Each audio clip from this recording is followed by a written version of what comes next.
Sabi ko nga po kanina, no? Tayo po ay nasa prayer meeting. Kung titignan natin, yung prayer meeting noon, ito yung prayer meeting ngayon. Bakit? Yung noon kasi, hindi kompleto.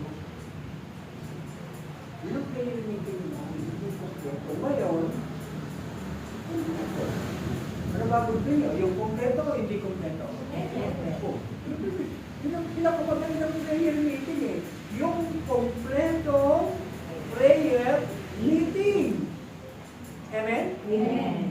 Kaya nga, ito ay ipinagkaloob sa atin ng Panginoon. Kumating kayo sa iba't ibang mga tekta, iba't ibang mga religion. Kumating kayo. Wala silang ganito. Amen ba? Tayo pa lang ang meron ganito. Bakit? Kasi nga po, tayo ay kinumpleto ng Diyos. So kung tayo ay kumpleto, hindi po tayo kulang. At napakahirap po nun kung tayo magiging kulang.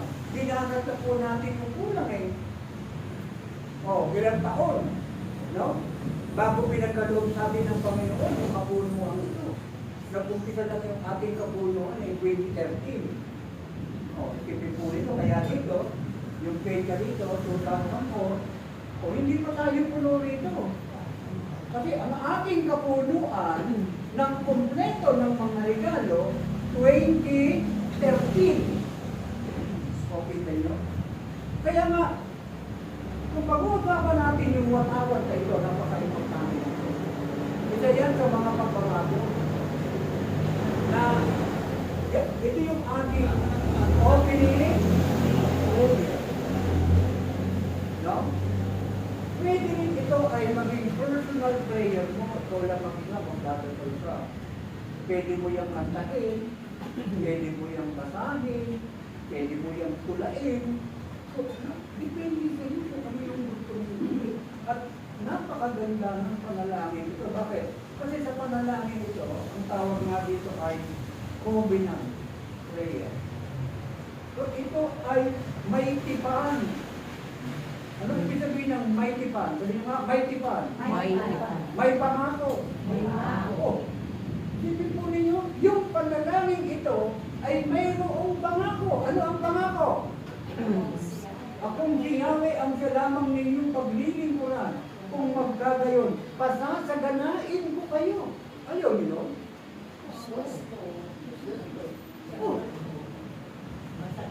Sabi ni Yahweh, pasasaganain ko kayo.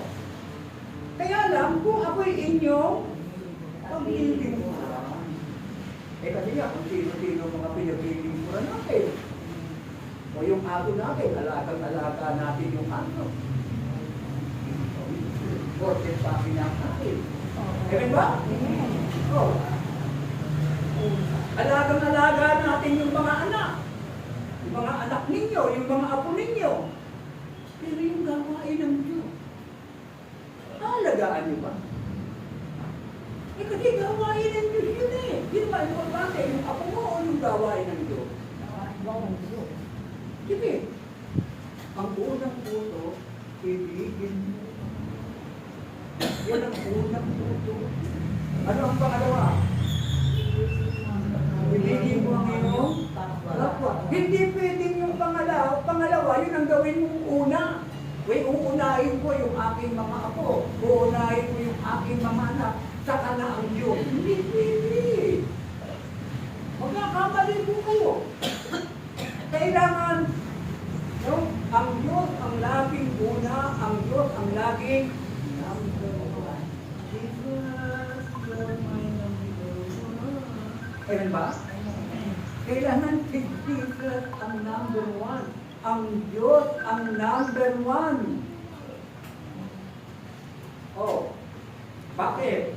Kapag inuna mo ang Diyos, lahat ng pangangailangan mo, ibibigay ang kagalingan, ibibigay ang kalakasan, ibibigay ang pagpapala, ibibigay ang kasaganaan. Amen?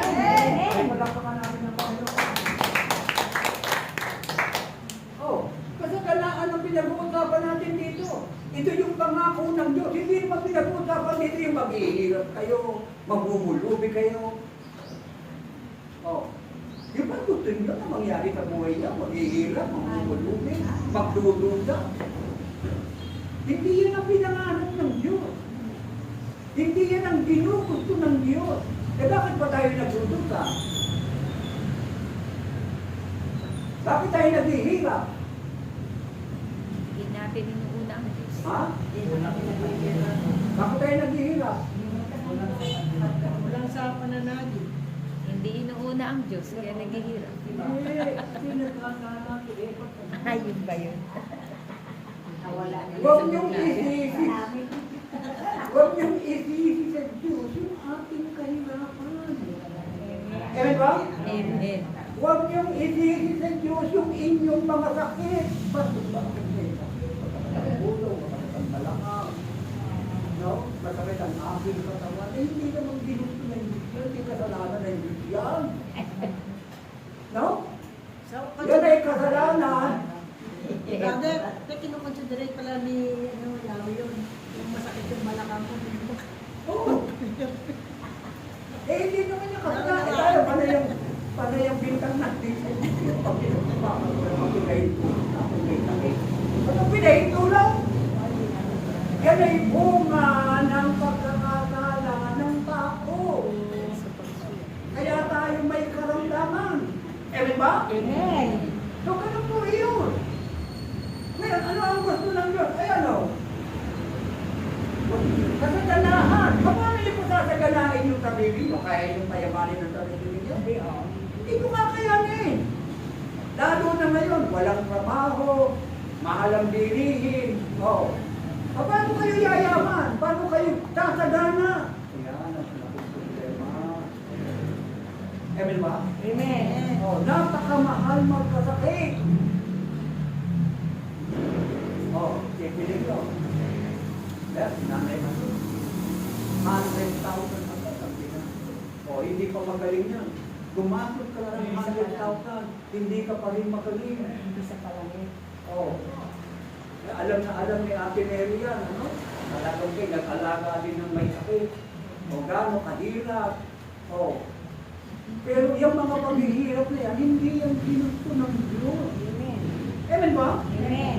Then ang gusto nga ng Diyos, tayo ay gumaling. Tayo ay pagaganain. O, ano pa nga po ng Diyos? At ilalayo sa anumang karamdaman. O, bakit kayo marami sakit? Hindi tumatalag. Hindi naman talaga hindi kasi. Yung pangako ng Diyos. Kaya nga hindi tumatalag. Bakit hindi tumatalag? Eh baka hindi kayo naglilingkod. Kaya ang sabi ng Diyos, akong si Yahweh ang siya lamang ninyong paglilingkuran. Meron kayong paglilingkod sa Diyos. So, pag ginawa niya, tiyak yun. Babata pa kayo? Babata pa kayo? Yan ang kailangan ninyo. Lalo na si Ate Lucy. Kailangan na kayo ang mga bata. Lumala ka. Saan siya malalakasin? Sa prayer meeting. Dito kayo palalakasin ng Panginoon. No? Dito kayo pagagalingin ng Panginoon. Saan? Sa prayer meeting. Sa pagsisimba, magsisimba kayo. Ngayon, kung hindi kayo magsimba, ano ang gagawin nyo? Hindi pwedeng TV ma. Ang tawag yan ay spiritual communion. Sabi nyo nga? spiritual communion. Ano yun? Paano ginagawa yun? Paano ginagawa yung spiritual communion? Para kung ikaw ay dalaga pa, iniisip mo lang kisko, kasama mo na. Diba? Ang naisip mo. Diba? Kasama ko. Nangarap kang ganyan. Namay ka kayo kisko ganyan. Oh. Diba? Napapangarap mo lang, pero kasama mo na kisko, buhay na buhay. Swerte na. Naaalala mo lang eh. Diba? O, yung pinakalimutan nyo lang kung paano kayo diligawan ng inyong mga Romeo. Diba? Diligawan mo kayo. Nung ililigaw ka, lahat ng pagkako, ililigaw. Diba? Lahat ng sahod ko, ibibigay ko sa'yo. Amen? Pati langit, ibibigay ko sa'yo. Pati mga bituin. Oh, kita niyo? Di ba? Yan yung panahon na ikaw ay nilibigyan mo. Oh, at kapag yun ay maiisip mo, ano mabubuntong hininga mo? Walang hininga, nilobo lang. Scam. Scammer.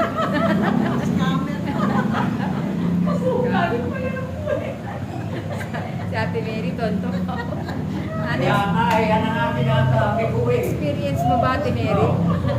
Kaya tayo, ano pa ang gagawin ninyo? Kaya, oh, ito pa lang eh, dito pa lang. Dito pa lang sa salitang ito. Masaya na kayo eh. Basta susundin nyo lang to. Ha? Ako si Yahweh, ang siya lamang ninyo ang paglilingkuran. Siya ang uunahin. Hindi naman sinasabi ni Yahweh, huwag kayong maglingkod sa mga anak ninyo. Hindi. Si Yahweh ang uunahin sapagkat yan ang tama. Amen ba? Amen. O, tandaan natin, tayo number 2 lang. No? Dapat alam niya, dapat sinasabi niya sa iyong mga anak, sa iyong partner. Sinasabi niya, ikaw ay number 2, ang aking number 1. Si Lord. Ang aking number 1, si Yahweh. Siya ang una kong paglilingkuran. Bakit? Kasi yun ang magbibigay sa inyo ng kasaganaan at kagalingan. O, importante ba yan? Amen. Napaka-importante yun. O, mamaya, uuwi na naman kayo. O, ano sabi niyo? Ay, bakit umaganyan-ganyan. Sabi nga, eh kasi nga, marami kang paglilingkod sa iyong mga anak, marami kang paglilingkod sa iyong pamilya, pero inuutang ka ng paglilingkod sa Panginoon. Alam ng Diyos kung paano ka pagagalingin. Alam ng Diyos kung paano kayo pagkakaganain. Amen ba? Amen. O, ang problema, hindi nyo alam. Nakakalimutan ninyo. O, yan dito pa lang yan. Kaya dito pa lang, mauubos na oras natin eh. O, alam ko nung dito. O, tandaan ninyo. Ito mo. Pag sinabing tandaan, ano ibig sabihin nun? Huwag ninyong kakalimutan. Eh tayo, si kalimot tayo eh. No? Kaya dito pa lang, ninyo, sinasabi ng Panginoon, tandaan ninyo, ano bang hingin ninyo sa Ama na aking pangalan ay ibibigay. Ganun pala ang pagdalaw ko. Oh, kapag kayo hihingi sa Ama, ipagkaloob po ninyo ito sa ngalan ni Jesus.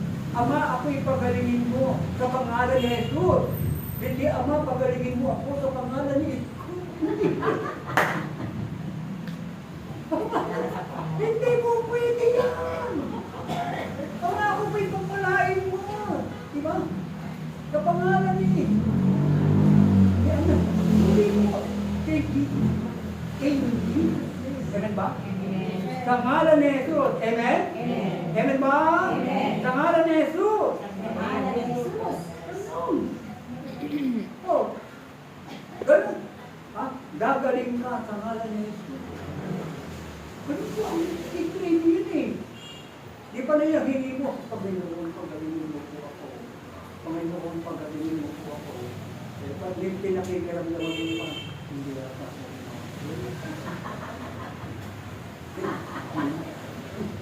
Hindi ata ako kasi pagkatapos mo yung hingin, ano ang susunod mong gagawin? I-train mo. Aangkinin mo ang marami. Hindi ka pa gumagaling, inaangkin mo na. Sabihin niyo, Panginoon, inaangkin ko ang magalingan. Panginoon, naangkin ko ang magaling. Yan ang unang sa panalangin niyo. Amen? Panginoon, inaangkin ko yung kagalingan ng aking kapatid. Sa pangalan ni Jesus.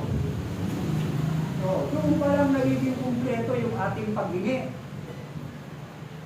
Nakuha niya? Hingi tayo ng hindi mo namang inaangkin. Kailangan aangkin mo. Aliwanag ba? O, ganun po yung paghingi. O. Ang kasunod, Ama, ikay amin. Ano pa ka-importante nito? Ama, ikay amin sinasamba. O. Ito yung ginagawa, dito nagagawa ng mga tao. Dasal lang ng dasal sa Diyos, pero minsan nakakalimot ang sambahin ng Diyos. Puro lang ang puro lang hiling. O, gano'n ang tao.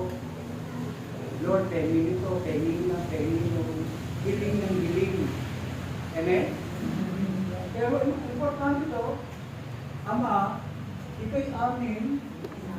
Ito yung ginagawa natin dito, kinasamba natin ng Diyos. Adoration. Ito. Oh. No? Pagdating dito, ano gagawin nyo? Pagdating na rito, titingin kayo sa sagradong bagay. O alam nyo ba yung sagradong bagay? Alin? Alin dito sa sagradong bagay? Kandila.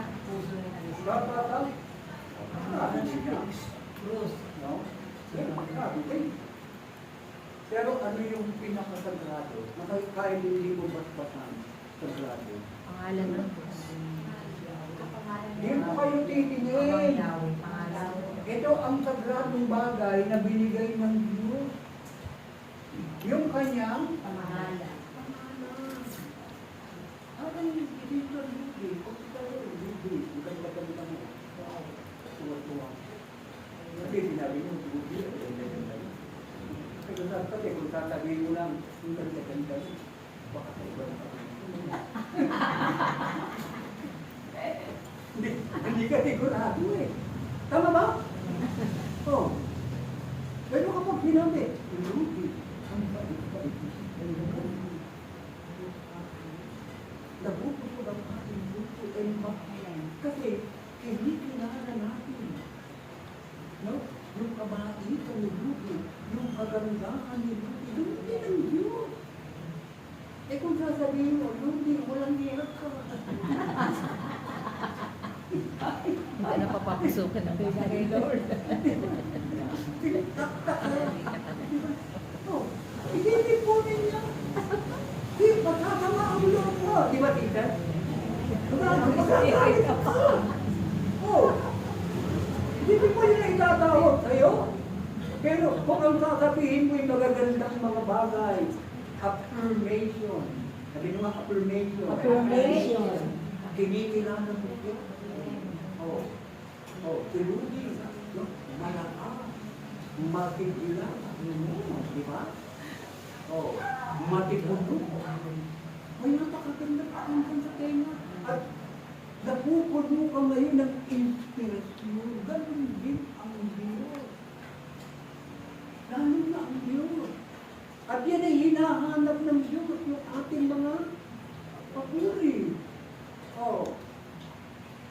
Kaya nga yan, kaya nga, kapag kakaloob ng iyong pag-ibig, wow. Hindi na natin maalala yung pag-ibig ng Diyos. Naaalala na pag nangibig sa inyo. Totoo naman, di ba? Pero pag malakas pa, talaga naman walang kailan ba? So, ganun po, titingin tayo sa sagradong bagay. Ama, ikay aming kinasamba. Pagdating dito, sa pagkakaloob ng iyong pag-ibig, Ama, ikay aming kinasamba. Pagkatapos mong bangka dito, pwede ko yung ibig mo. O, yung pag-yuko, o, yung mo kayo. Kaya, ito na. Magbabaw kayo. Pagkatapos yung magbabaw, titingin kayo ulit dito. Ayan, gano'n. Yung ulit. Titingin ulit. Gano'n ang pagtingin sa sagradong bagay. Bakit? Kapag tumingin ka sa sagradong bagay, Tandaan niyo po ito ha. Pag naubos ng siya, tumingin kayo sa pagkakong bagay. Kapag tumingin kayo sa pagkakong bagay, tumingin ka dito, papasok sa inyo yung God's will. Papasok sa mga yung ibang kapangyarihan na papasok. At pagkatapos pagdudulot yan ng kagalingan sa inyong katapuhan. Ginagawa nyo? Hindi. Parang hindi magkalabi, no? Yan ang sikreto nga eh. So kita nyo, after 10 years, ngayon nyo lang nalaman. Sinurpresa kayo ng Diyos. Ganong kahalaga. Tumitingin ka pa lang, Gumagaling na. gumagaling ka na. O diba, ganun din yung titiganin. Natitig ka. Oh, tinitigan mo si Isko. Si Isko, lumalaka. Pero pag inistam mo si Isko, nagulong siya. Eh, may pasika na lang. Hindi ata ako kasi na. Diba? Hindi ata pag-asa. Pero pag tinitigan ni Delian, naku, Isko talaga naman. Kasi Isko eh, parang si Superman, lumalaka. Amen? Nagkakaroon ng inspirasyon kahit baldi-balding kita. Umahati ka. Diba? Malakas na malakas ang oo, bakit? Puno ng inspirasyon. Yun ang nagagawa ng inspirasyon. Titig pa lang yun eh. O diba yung mga ako mo, pag tinititigan mo ganyan, nakatisip na diba ka? Kasi pagkatapos ng titigan o, Palo. diba? Ganun ang disiplina eh. No, ako, ginagawa ko rin dati yun, sinasanay ko sa tingin lang. Minsan, ba't ganyan eh, pag mag-yabang magagal sa prayer meeting, titignan ko na sa loob. Ano yan, buhay yung dalawa dyan, ha? Tingnan ko yung pagkatapos, lalapitan ko na. Di ba kamatayin? No. Di ba? O, hindi na makukwentuhan. Eh wala, pinababayaan nyo lang eh. Kaya ano nangyari? Nagkukwento ka, nagkukwento rin. Baranggayan. Ano sa prayer meeting mo? Kailangan nakikinig. Amen.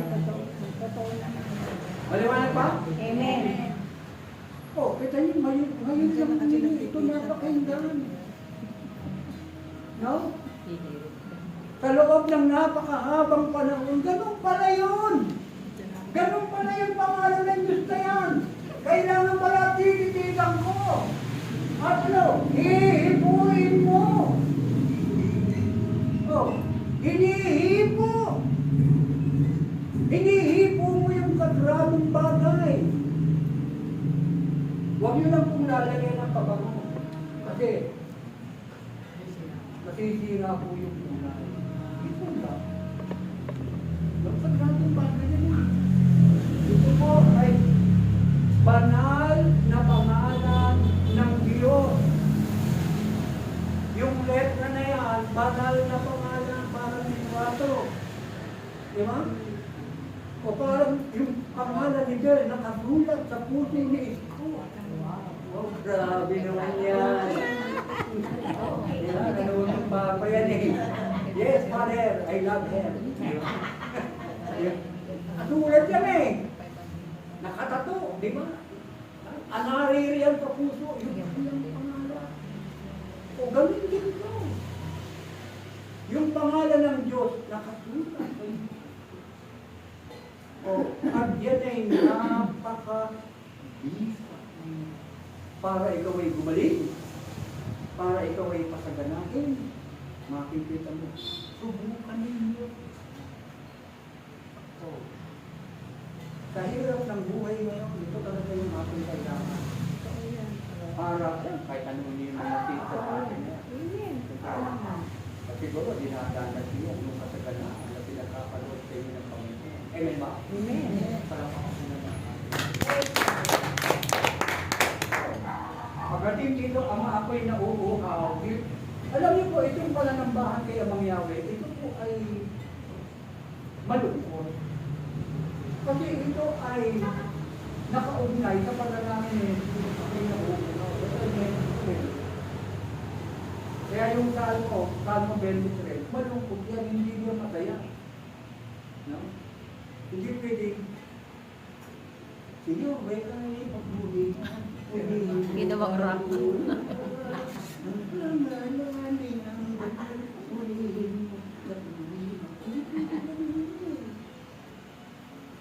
Kailangan yun,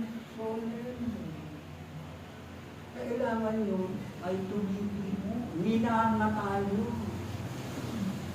So kanya, inaawit nyo ng dahan-dahan. Kasi bawat salita noon ay may mensahe na kailangan yung namnamin. Hindi lang po yung kinakanta ng kanta lang. Pag sinabing kanta lang, hindi. Kasama dun sa pagkanta mo yung iyong pag-ibig, kasama dun sa pagkanta mo yung iyong pagmamahal, kasama sa pagkanta mo yung iyong paglilingkod. Ano po yun? Paano nangyayari yung kapag hinaharangan ni Isko si Del? Hindi ha? Oh. Kaya nga may harana eh. O kapag kinakantahan mo, pag si Del ang kakanta, ang kantang ito, ang walang kasing gandang kantang ito ay inaalay ko kay Isko. Napakasarap naman. Eh ba? Oo. Diba alay ko ng kanta? Napalit yung buhay ko. Palit niya sa ating pag-awit. Maliwanag ba? Ha? Yung ating pag-awit ng Salmo, ganun po ang gagawin natin. Bugwelo kayo. Pinakaupo na kayong ganyan. O inaandaan niyo yung sarili niyo. Bakit? Sa bahay niyo puro problema. Amen? Kaya bago pa ngayon dumating ng problema. Ano yun? Yung shopping. Problema, bakit ang order yung anak mo? Hindi nagbigay ng pagbayad. Mainit ang ulo. Ganun katindi. Dati, ang problema lang natin, miralang ko. Nawasan, pati Shopee, pati Lazada. Problema na. May ba? Kaya kapag medyo merong humihintong motor eh. May phobia ka na. Amen? Balik ito, problema nila yan eh. Tama ba? Opo. Kaya nga po, ayan. Kaya nga po, yun po ang sinasabi natin. Sa ating mga panalangin ito, Ama, ako'y nauuhaw. Tayo po ay nakikinasa sa panalangin na ito. Maliwanag po? Tayo ay kailangan. Sa pagkatapos, pwede kayong mag-ending. Ito yung ending niya, no? Igalangin ang iyong kahilingan at matalay ng isang ama namin na tatlong lumalati. Abagin ang Maria Day. No? Ayan, ending. Pwede solo lang kayong nagdadasal or community panalangin katulad dito. Napaka-importante. Kaya nga, meron po tayong renewal seminar. Kasi minsan parang wala ng visa. Tinutulak ko na lang ng demonyo eh. Dinanggalan ko na. Time lang. Nakatay niyo yung kinahulugan ko. Alas ko, ito kataas yun. Kalahati ito. Ayan, no? Pinag-ito. Kaya nang ganyan. Nahulog ako. Dito. Ganyan kataas. Kaya ganyan kataas. Nahulog ako. Nakatayo pa ako. Kasi mula rito, nakatayo ako. Pati dito sa taas. Ito yan. Kaya nga nung ako'y mamulagan yung mata, ano na ako ba? Nakadami ng kamay ko. Kaya may garamdaman ko, uy, sabi nila po, wake up pa, hindi ko pa nilulog mo. Sabi nila, pinatalo ko sa akin. Kamulan ba ako? Lukuya. Totoo yun. Kayo hanggang ngayon, mga itim-itim. Ang tayo sa ano. Hindi nakikita. Kaya wala ebidensya. 1 inches yan, ganyan kahaba ang lupa. Tumama sa bakal. Pero yung aking ulo, yung aking likod, yung aking katawan, ewan ko. Basta ngayon, may tututin mo, sarap nyo. Nang niyawi. Itin niya na, sabi niyawi. Ang iyong punong likod ay pinagkalunan. Dahil kung hindi ako pinalo, tiyak din. Mababa ko kasi ulo ko, nasa ilalim eh. Yung pa ako, dito sa akin. Kasi lumabot pa ako sa akin eh. O, tatlo yung baitang na yun, tatlo eh. Tapos, agad nakagayan ako. O, ganyan, ang itsura ko. Nakataas pa ha. O, nakagayan ako. Tapos sabi ni Tenny, oy, Dominic, umamong ka na. Eh, dito ko na. Paano ko ba ba? Nakita ka niya sa baba. Hindi ko yung inulugan mo. At labi ng umamong. Eh, ninervis na, tumatambulat na yung dugo. Kita nila. Yan ang kapangyarihan ng paglilingkod natin. Sasaluhin kayo ng kanyang o tutuloy natin naman. Kayo naman. May sharing dito. Mag-sharing tayo. Mag-sharing tayo, pero yung pag-lulugayan muna ako, magkakatagal. Para na natin nila yung napapanahon at kasalamat na gumagamit tayo ng interpreter. O, sige. Maraming salamat po.